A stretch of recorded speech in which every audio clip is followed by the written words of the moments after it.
Friends, welcome to Cavin's creativity channel. இன்றைக்கி நம்ம mushroom stuffed dosa எப்படி பண்ணுறதுன்னு பார்க்க போகிறோம். அது செய்ய தேவையான பொருட்கள்: மஷ்ரூம் இந்த மாதிரி ஷேப்ஸில் கட் பண்ணி வச்சுக்கோங்க சின்னதாக. அப்புறம் கொத்தமல்லி, புதினா, கருவேப்பிலை, வெங்காயம், தக்காளி, இஞ்சி பூண்டு, பச்சை மிளகா, இஞ்சி தோல் சீவி இந்த மாதிரி சின்னதாக கட் பண்ணி வச்சுக்கோங்க. இது மூணுத்தையுமே குட்டிக்கிட்டே கட் பண்ணி வச்சுக்கோங்க. 1 table spoon garam masala, 2 table spoon மிளகாய்த்தூள். மிளகாய்த்தூள் எப்படி அரைக்கிறதுன்னு நான் டிஸ்கிரிப்ஷன் பாக்ஸில் போட்டிருக்கேன், அதை பார்த்து பண்ணிக்கோங்க. சால்ட்டுப்பு, மஞ்சள், சோம்பு, கடுகு, உளுந்து, சோம்பு இல்லை ஜீரகம், அப்புறம் மாவு, அப்புறம் எண்ணெய், தோசை மாவு. அடுப்பு பற்ற வைக்க லைட்டர். நம்ம அடுப்பு பற்ற வச்சுக்கலாம். 4 ஸ்பூன் எண்ணெய். கடாய் காஞ்சிச்சு. 4 ஸ்பூன் எண்ணெய்.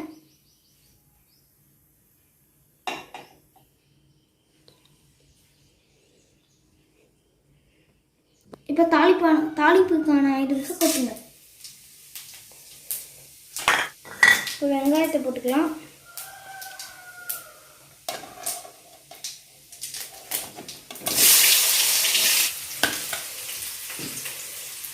வதக்கி போங்க, நல்லா சீக்கிரம் வதங்க. ஒரு பிஞ்ச் அளவு சால்ட். அடுத்தது தக்காளி. அடுத்து இஞ்சி பூண்டு, பச்சை மிளகாய்.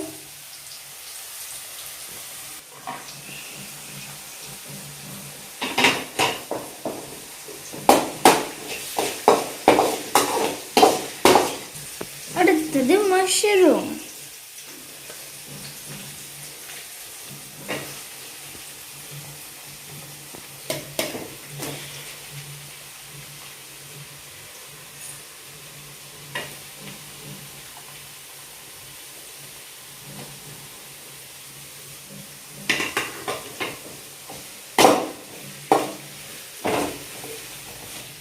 அடுத்து மஞ்சள் பொடி.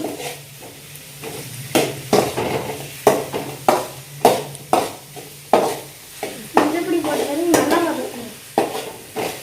அடுத்து மிளகாய் தூள்.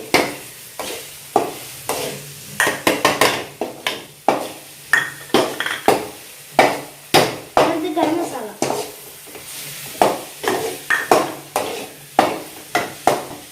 போட்டு நல்லா வதக்கிடுங்க. கருவேப்பிலை, புதினா,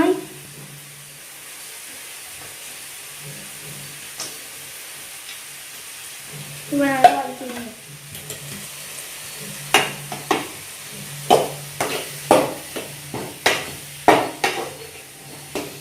தேவையான உப்பு போட்டு சிம்மில் வச்சு நல்லா வதக்கிக்கோங்க. செம்ம வாசனை. ஒரு சொட்டு தண்ணி கூட போடுவாங்க. இது நல்லா வதக்கிக்கோங்க.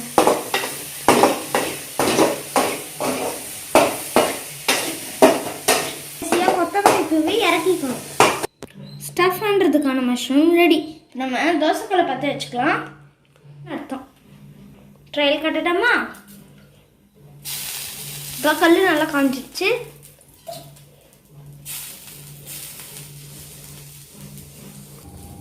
இப்போ நம்ம தோசை ஊற்றி வச்சு ஒரு சைடு மட்டும் நான் மசாலா ஸ்ப்ரெட் பண்ணிட்டு அதுக்கு மேலே கொஞ்சம் தூவிக்கணும். இது தூவுறது இட்லி பொடி. ஏன் இட்லி பொடி வரும்னு பார்த்தீங்கன்னா செம்ம டேஸ்ட்டு.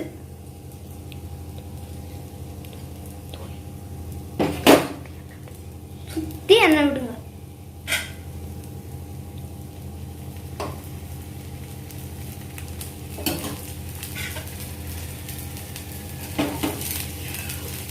மடிச்சுக்கோங்க இந்த மாதிரி ஃபுல்லாகவே. நம்ம ஃபுல்லாக மடிச்சுட்டு திருப்பி போடுங்க. இப்போ தோசை ரெடி. இந்த மாதிரி திருப்பிங்கன்னா இன்னும் 2 நிமிஷத்துக்கு dosa ready. Mushroom stuffed dosa ready. நான் டேஸ்ட் பண்ண போகிறேன்.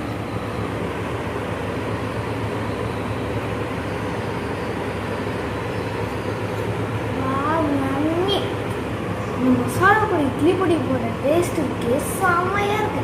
தேங்க்ஸ் ஃபார் வாட்சிங். Subscribe my channel. இப்போ எனக்கு பசி எடுக்கு, நான் சாப்பிட போகிறேன். விடுங்கப்பா.